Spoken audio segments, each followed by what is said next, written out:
you can count on Adrienne. With Adrienne Hill.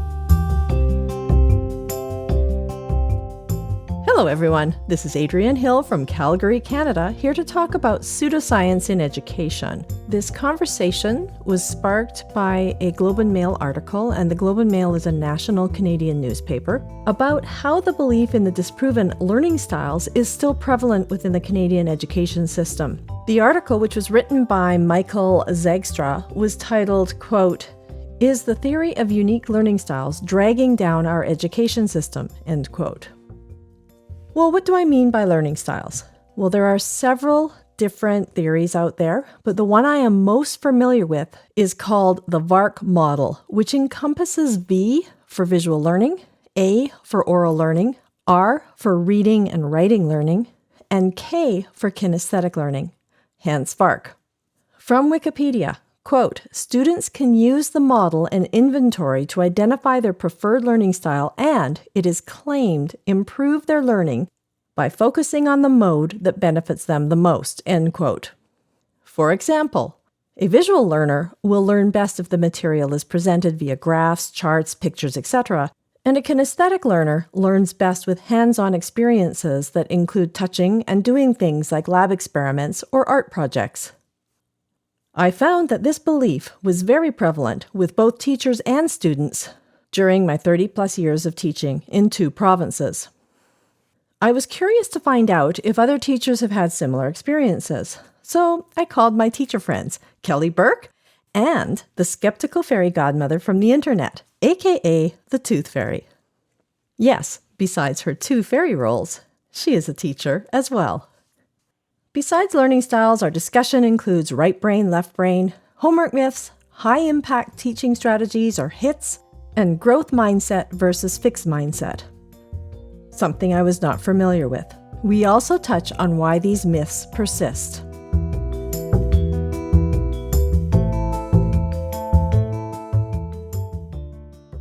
Hello everyone, welcome back to an episode of Counting on Adrienne. And today I'm tackling the subject of pseudoscience in education, something close to my heart since I was a high school math teacher for over 30 years. And I have 2 guests with me. I'm so excited. I have Kelly Burke.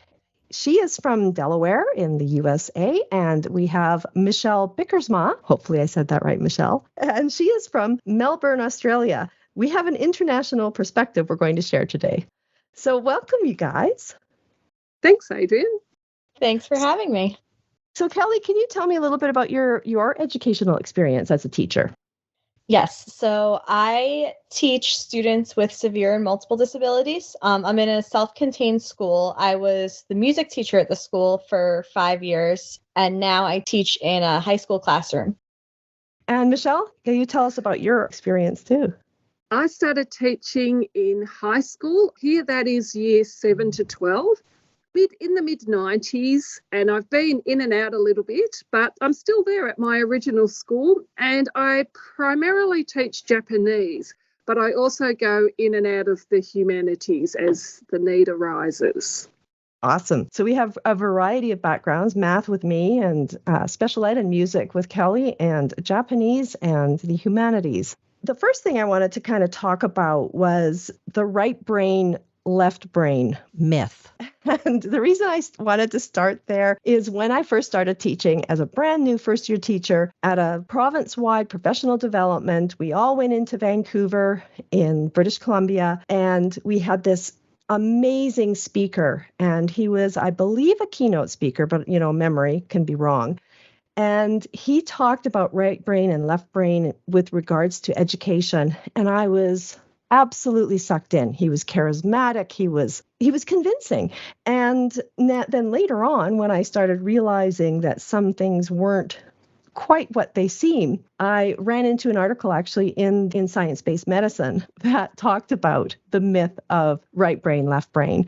And have you guys experienced that in your countries with education? I personally haven't come across it in education. I was never taught about that or anything like that. As far as I remember, it hasn't been a thing. More, it's something I picked up from popular culture. and just hearing other adults talk about it, but I don't remember it in the school setting. Interesting, because it was definitely in our school setting. Obviously, they're promoting it out of professional development, which when I look back at, what's the harm? Well, I guess a waste of time is one thing, but it is time consuming, and there was probably a cost associated with it, I would assume. What about you, Kelly? And I was going to say the same thing as Michelle. I haven't really encountered it as a teacher. I encounter it, in pop culture and like with friends, but I think it can be harmful in that if it's shared with students, it can make students put themselves into a box. If you have a student who's thinking, oh, I'm really left-brained, so I'm not good at, I forget which is which. Would they be not good at math or arts? Anyway, but they'd say like, I'm left-brained, so I'm not good at this and I am good at this. It sets up expectations for themselves, which they will then be more likely to fulfill. Yeah, exactly. So there's another harm that could be potential, is putting yourself into a box. And I think that leads nicely into learning styles, because I think they're kind of linked in that respect, right brain, left brain. I'm a visual learner, a kinesthetic learner, etc. And I've certainly encountered that a lot. It's very ingrained in the system in Canada. I'm in Alberta now, heard it all the time. We had professional development about it. I've had students come up to me and say, I can't do math because I'm a visual learner. So there's that harm with the box that they put themselves into when they actually can do math, But also, math is super visual. I heard that a lot. I'm a visual learner, therefore I can't do math. And I think as a special education teacher, it gets to be a little murky, because I do have students who specifically need visuals with whatever we're working on or things like that because of a specific disability. And that's very different from a neurotypical learner putting themselves in a box. Like, I know some of the research on it that kind of debunked that, looked at what type of learner people thought they were and then how they performed on certain tasks, and it showed that it didn't quite match up. But as a special ed teacher, I will have a student who's blind, so I need to do all auditory things, or a student who's deaf or things like that. And we need to differentiate, but that's not the same thing as labeling everybody with a learning style. Exactly. And Michelle, what have your experiences been with that one? Again, I haven't seen it a lot in the high school setting, but I did see it quite a lot in my own children's primary school setting, just when I spent time in the classroom there as the mum who helps with reading. But yes, again, I know that secondary school teachers believe it, and I have arguments with people about it. Basically, lay people who are not teachers tend to believe it, because everybody knows strategies that work for them, that they rely on when they're trying to learn something. And people equate that with a learning style. So, my comeback is always, yes, I'm sure you're a visual learner. Everybody is. And it's because there are strategies rather than learning styles. So, for example, I'm currently teaching civics and citizenships for the first time, so I'm having to learn more about the general things I know as an adult, such as preferential and proportional voting, that I know how to do, and I have a general understanding of how it works. But now that I have to explain it, I have to understand it in better detail so that I can simplify it and so that I can answer questions on the spot.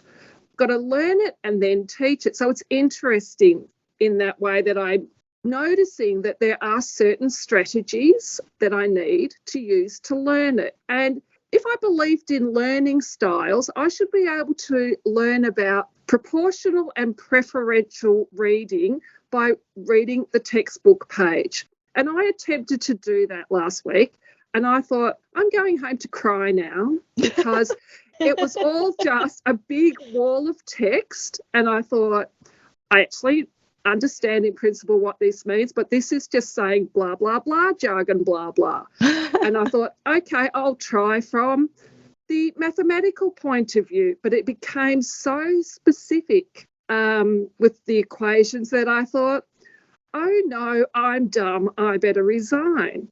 And then I thought, well, that would be terrible. There's a teacher shortage. I better give myself some video tutorials, because clearly I would have thought I was a language learning style person or a mathematical learning style. Both of these are failing me. And I'm going to video tutorials and, yay, visual learner. But they were beautiful. And that's because of the visual element of it and the auditory element of it. And yet it just actually goes to show that I don't have one of those four learning styles: language, mathematical, visual, or auditory. Basically, that material was best presented in video form with animated graphs, with someone explaining it to me and some text to read. And then when I went back and read the textbook, I could understand it. When I went back and looked at the equations, I could understand it.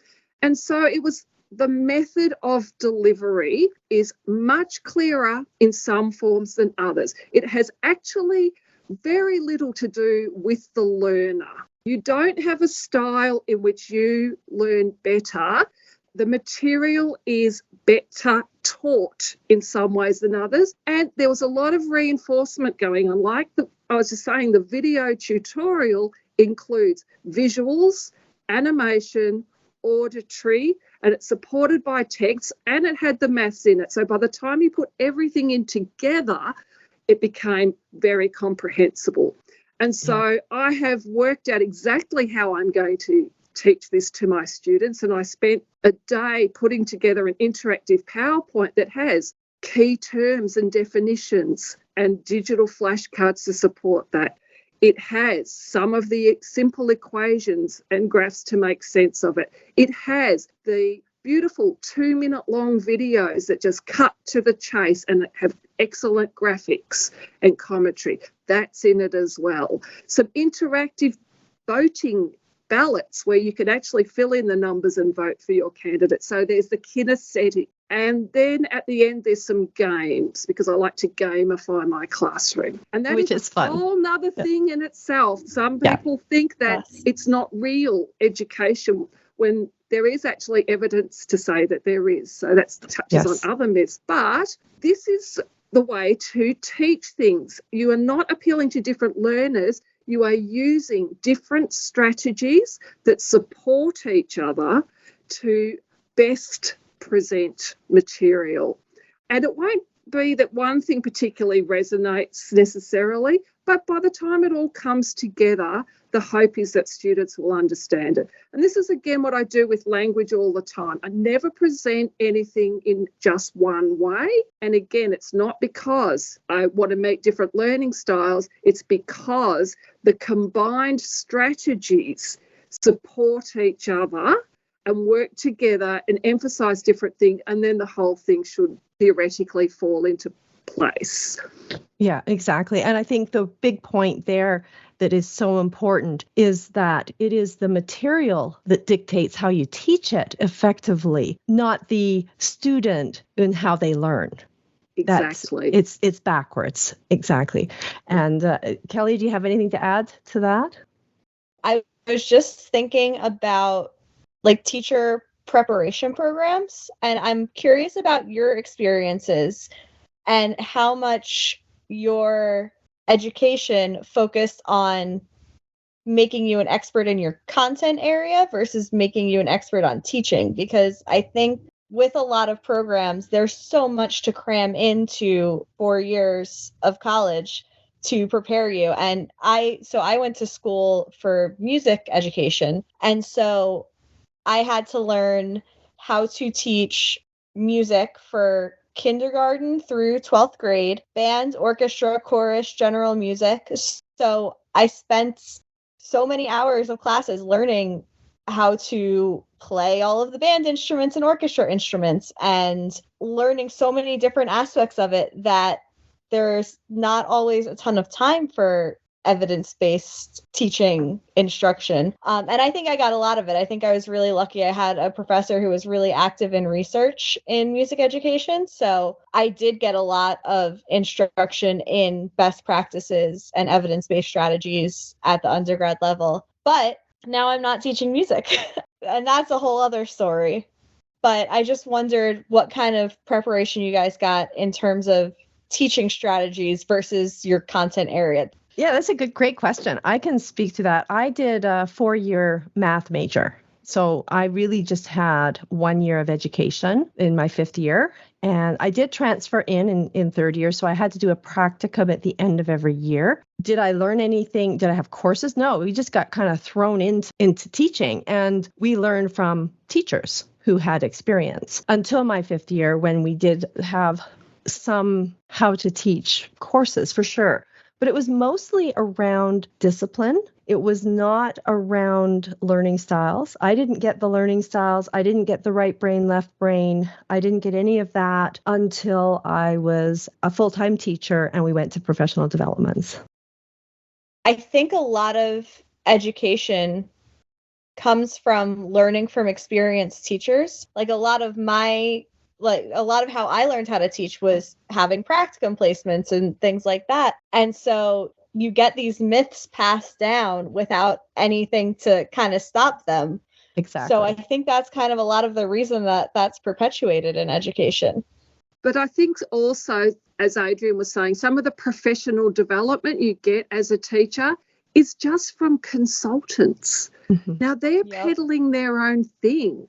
And either your curriculum coordinator at your school loves what they're peddling with because due to their own personal preference, or they don't. So you can get really anybody come and speak to you in your professional development. That is part of the problem. It's their personal consultants with their own business pushing their own agenda.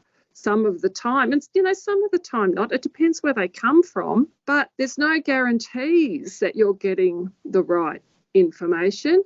My teaching experience was, I did my 3 years Bachelor of Arts, and then I did my 1 year of teaching. And in Japanese, the dilemma always is, do you teach grammar or do you teach holistically? And this, I find, is probably the most prevalent problem in education, is that there's all these false dichotomies.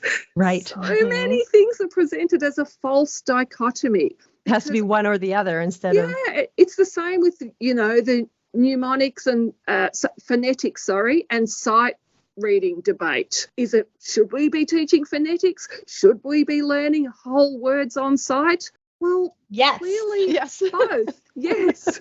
And mathematics. Why the false dichotomy all the time? Or in thinking about coming to talk to you guys about using evidence-based practices in teaching, I was thinking about why we don't see as much of evidence-based practices in teaching. And I'm curious as to your experiences outside of the US, because I think a lot of it has to do with time at least on my end, because teachers barely have the time to get their job done. And so to keep up with the latest research and things like that, it's just impossible. Like I know for us, I have 45 minutes of planning time a day, and half of that is eaten up by meetings and things like that. I end up taking a lot of my work home, as I know most teachers in the US do. And I'm just curious as to your experiences with that. I think for me, definitely, it was a huge factor. Time is so precious, and you're barely able, when you're working full time, especially, you're barely able to keep your head above water, just keeping up with teaching the curriculum and teaching what you need to do. And that was one of the things that I was very grateful for when I went to part-time, is I've now had experts who were neurologists, psychiatrists, etc., that I could work with regards to my kids. And I also became an in-service provider. So I would go into schools and teach the evidence-based practice coming down from neurologists, psychiatrists, etc., and the studies that they had done. But getting into schools is really, really hard. So we have this amazing program through the Toretto CD Alberta Network, which we have a free program. We will go into schools and teach teachers. Time is such a huge issue. We can't get into schools. So that's a big disconnect. And I think that's something that needs to change. And then even if a school manages to carve out the time for a great program like that, for teachers to implement it, that means redoing all of their plans, and that requires a lot of time. So Exactly. even if you're getting the evidence-based practices there, it takes a lot to actually get them into the classroom. And also convincing the teachers that these practices that help kids with ADHD or OCD or obsessive compulsive disorder or Tourette syndrome or anxiety, generalized anxiety, all these strategies actually help all students, and getting them to be convinced of that as well, that if they do implement these changes, it makes their job easier. But it takes time. You have to invest time in change and learning about it. And it's not easy to do. And it's easier to fall back into habits, right? That you've done for years. And it takes a lot of buy-in too, which is easier said than done, because I see a lot of confirmation bias with that, really. So you'll have this new and evidence-based practice. You'll get this professional development on it. Teachers will try it for a couple of days, say, oh, it doesn't work, and then give up on it. Whereas if you really fully committed to it, you'd be able to see those differences, but in months. It's just not faithful. Yeah, and it does. And that's one of the things I've always said when I go into classrooms is this is something that's going to take months and maybe even years to see the evidence of. And that's hard for teachers to buy into when they're dealing minute by minute, hour by hour, day by day, right? It's tough to get that buy-in, as you say. The latest for us is what we call H.I.T.S. Briefly explain what that is. It's basically, this is what's currently in Australian schools. So, and I'm going to quote here, H.I.T.S have emerged from the findings of tens of thousands of studies on what has worked in classrooms across Australia and the world. Although H.I.T.S are highly effective teaching strategies for increasing student learning, they do not provide a complete framework. But they do give us 10 kind of strategies. And H.I.T.S stands for High Impact Teaching Strategies. And interestingly, they are mostly about direct instruction. Direct instruction is back.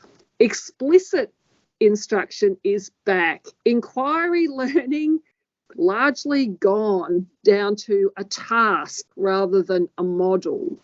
So they basically teachers teaching and teacher-centred teaching seems to be backed by these studies and these meta-analysis, and it's all dressed up in edu speak. We don't do examples anymore, we do worked examples, which means going through it step by step on the board. So it's a worked example. Multiple exposures, show them in different ways. Structuring lessons, kind of obvious that a better structured lesson is going to work better. Explicit teaching. But they're all these basic things that are totally back.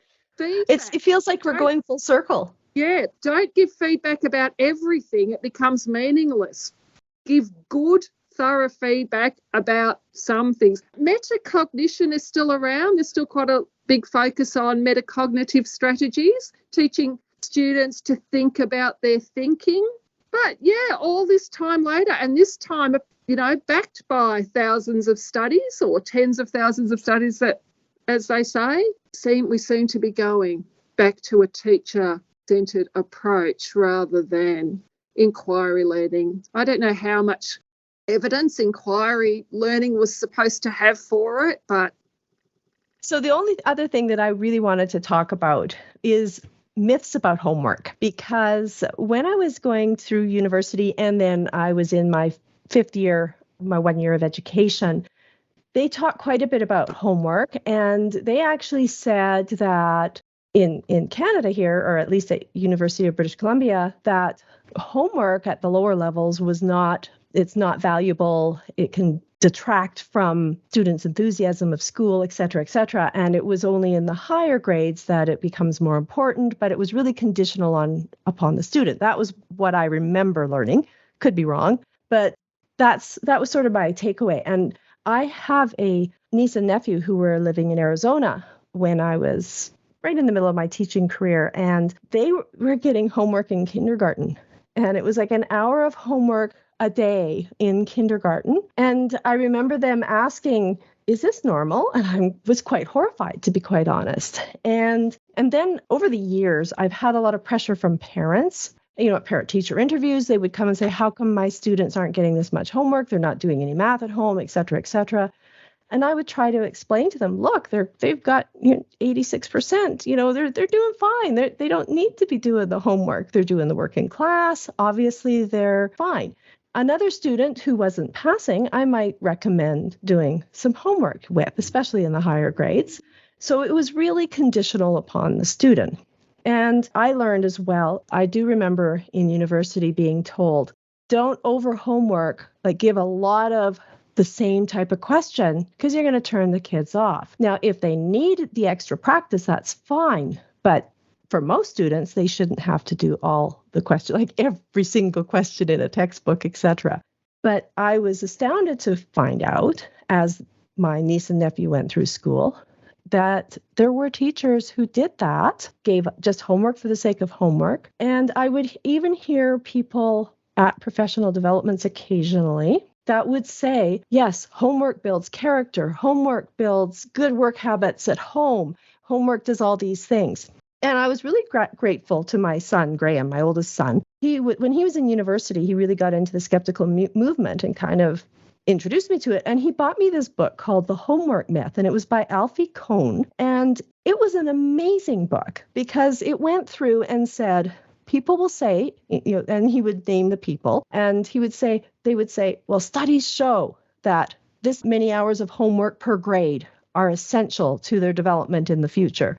And he would look up the study and actually read it, and it would say the exact opposite of what this person was saying, or they had just misunderstood it, and it actually said the other thing as well. So they may have just misread it, misread a line, kept out a word, that kind of thing. It was astounding to me that people would say things like studies show without actually knowing the study. I think that was really eye-opening to me. And what about you guys? How did you find it, Kelly? And let's start with the U.S., seeing so I was talking about Arizona. Well, I think I am not necessarily a good person to speak on this because my students don't have homework because I work with students with severe multiple disabilities.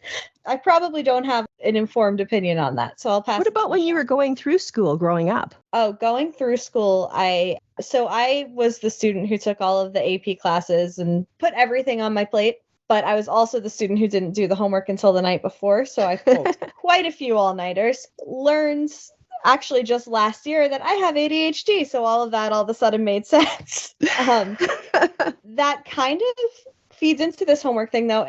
Homework can make some of those issues so much more pronounced. Like as someone with ADHD, you give me homework that I need to do over the course of a week and I'm doing it the night before, and then I'm not sleeping and I'm not being as effective a learner as I can be, or I'm doing my homework in the class before it's due and then I'm not paying attention in that class. I think it can cause a lot more issues than it solves. And then on top of that, you have homework, especially at younger grades, can exacerbate disparities among students, because if you have students whose parents are home, then they're going to be able to help them with the homework and, get them through it. Meanwhile, you might have students who don't have somebody at home who can help them. Or getting to the older grades, you might have students who have to go to work after school. Right. And so then that's exacerbating things, or taking care of a sibling. And that just kind of fuels those disparities.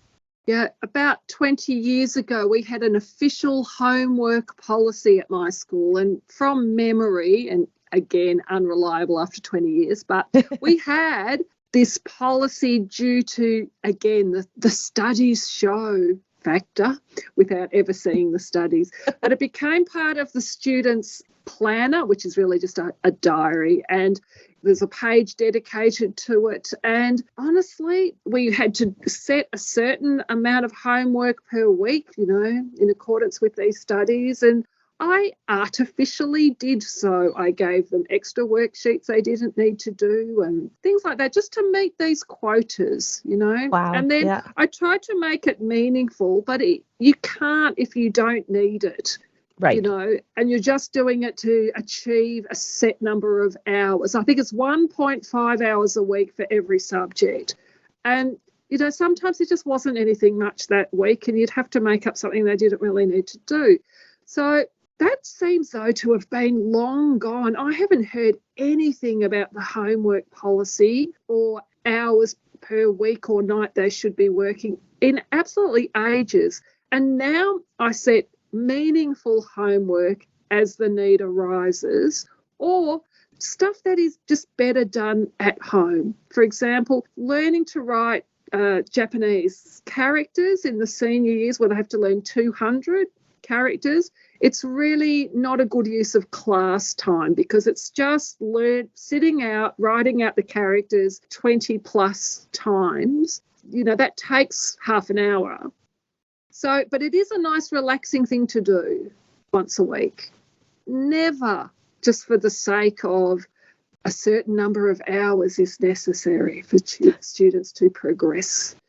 I love the comment that you made, which was the meaningful. I think meaningful homework is so important because if it's not meaningful, it becomes a burden for sure. And it's interesting, it twigged a memory in me. I do remember there was a homework policy that was in their agendas in my first school that I taught over 30 years ago. It's so long ago now. But if my memory is correct, it said, this is a guideline only. I, as a teacher, did not have to make sure that my students were assigned a certain amount, like you described. I never experienced that. I'm glad that's gone.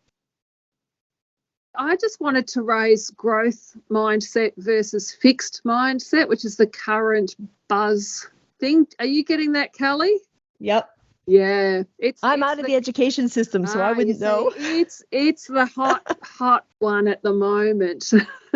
As soon as I heard it, I just shuddered and I thought, oh no, here comes another guru. Oh no. Growth mindset versus fixed mindset is just creeping into everything. In fact, we are changing textbooks in humanities and it was in the textbook, in the teacher's book. And I thought, oh no, this is just becoming gospel as things do, whereas it's actually unproven. It comes down to one person in the US and their theory that they've promoted heavily. It's not evidence-based. It's definitely not settled science, but schools are taking it up at an alarming rate. And we have to teach it in our end-of-year program for well-being now. And yeah, I'm very uncomfortable with it. I always put the disclaimer in saying students that this is not settled science. You might find some of these useful as tips, but I refuse to say that it's categorically a thing. So what exactly is growth mindset versus fixed mindset? Yeah, well, growth, if you have a growth mindset, apparently you believe you can do things. Sounds like the power of positive thinking. And if you have a fixed mindset, you believe that your abilities are fixed and that you can't improve. Sounds like learning styles. It's like it. It's not about the need to practice. And I think it's generally accepted by everyone that you practice a skill to get better at it. I don't even think we need studies to show that. And that if you don't give something a go, of course, you can't really know until you've tried a lot of things. And of course, you should try and you should persist for a while and you should show resilience. But this whole thing that if you have this mindset, you will succeed. And if you don't, you won't. So you better break out of that one. Just puts too much, to me, it's the false dichotomy. We all believe we can do some things well and others not well.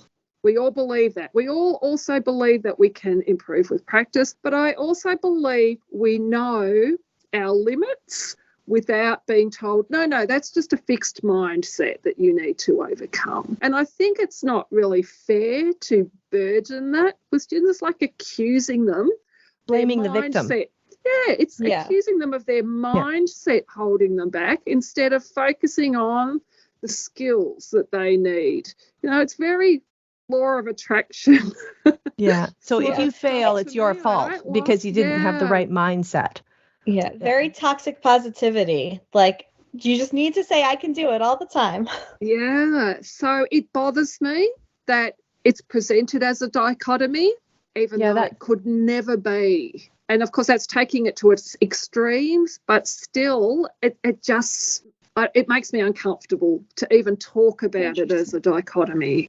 And I think it does actually, while all the intentions are wonderful, as positivity is, it can have some detrimental aspects, I personally believe. And worst of all, it has no evidence. First thing I did was look it up. What's the evidence? Fixed mindset and growth mindset. And there is none. Haven't been studies. It's someone's personal observation. It's a guru thing again, and their personal observations. There haven't been studies.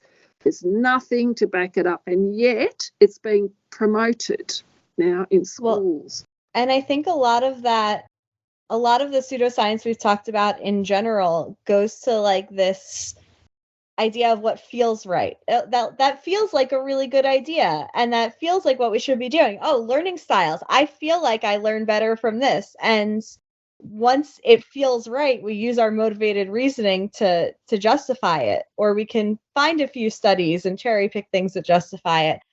I think also people might look at us talking about how these things are not backed by evidence as us completely bashing it and saying there's no value in it and that it's absolutely horrible. We're not saying that it's horrible, but we're saying that we want to do things that are backed by evidence.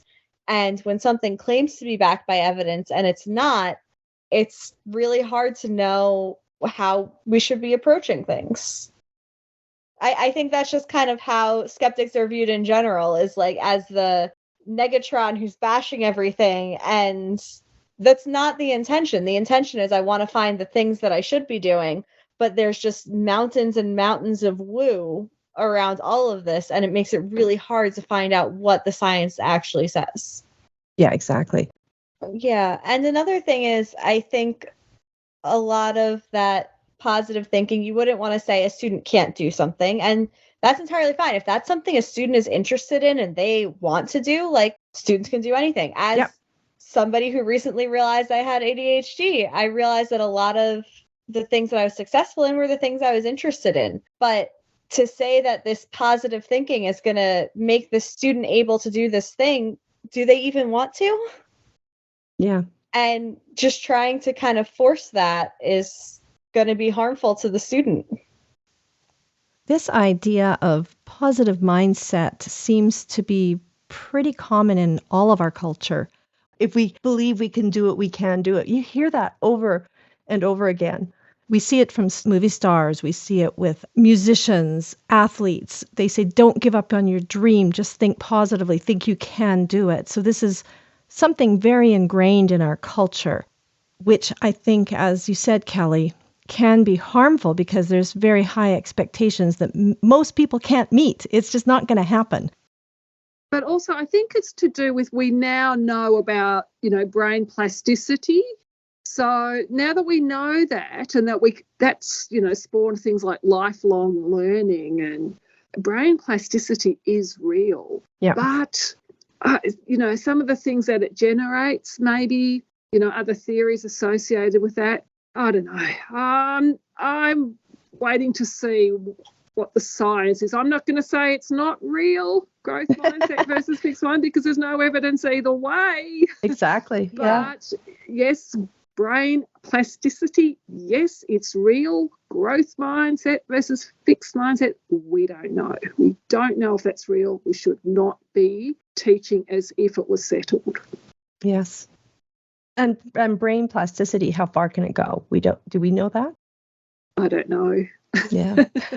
I don't know. It's all still interesting areas of research, isn't it? Yes. Yeah. Well, now that we've gotten into the weeds, I've got a nice silly one to end off with. And this is one that I probably hear more than anything else constantly. And I wonder if it's as prevalent with you guys as well. But whenever there's any particularly rowdy student days or things like that, it is constantly blamed on the full moon. I thought you were going to say sugar. Oh, that is a whole other story that we could get into. But no, I can't believe how prevalent that myth is that the full moon makes kids more hyper or misbehave more or things like that. But it'll be to the point where I'll have teacher friends post like, oh, full moon's coming up, teachers get ready. Or even somebody who posted something along the lines of, if you don't believe that the full moon causes kids to be more rambunctious, you must not be a teacher. And I'm not ready to start a fight over that or anything, but like usually I just nod and smile, but then I turn away and roll my eyes because I can't believe that myth is still going around. That is so Wow. funny. Maybe because I was always in a science department, I don't recall ever anyone saying that to me, even from a humanities or anyone. So no, I have never had fellow teachers use that one. The sugar one, yes. Oh my goodness, yes. As you say, that's a whole other topic. And Michelle, what about you with the moon? I was gonna say I've assumed they were joking. I think a lot of people do mean it jokingly, but I actually had somebody try to start a fight with me over it once. I think a lot of people do mean it jokingly, but then that perpetuates it and it snowballs it. And I have seen many people mean it very genuinely. Wow. And they probably, this is an assumption, maybe they believe in astrology as well. I mean, there's that whole impact, right, of the stars, the moon, kind of goes hand in hand. I once heard someone say that, well, the moon affects the tides, so clearly the moon has an effect on Earth, so why wouldn't it affect people's behaviors? The size of the moon that you see in the sky doesn't mean the moon's changing sizes or anything. Like a full moon does not mean that there's more moon there. I mean, and I know that's not what they believe, but like, that's an awesome one to finish with, Kelly. And maybe next time we'll get together and talk about the sugar one too. Yes. Oh boy.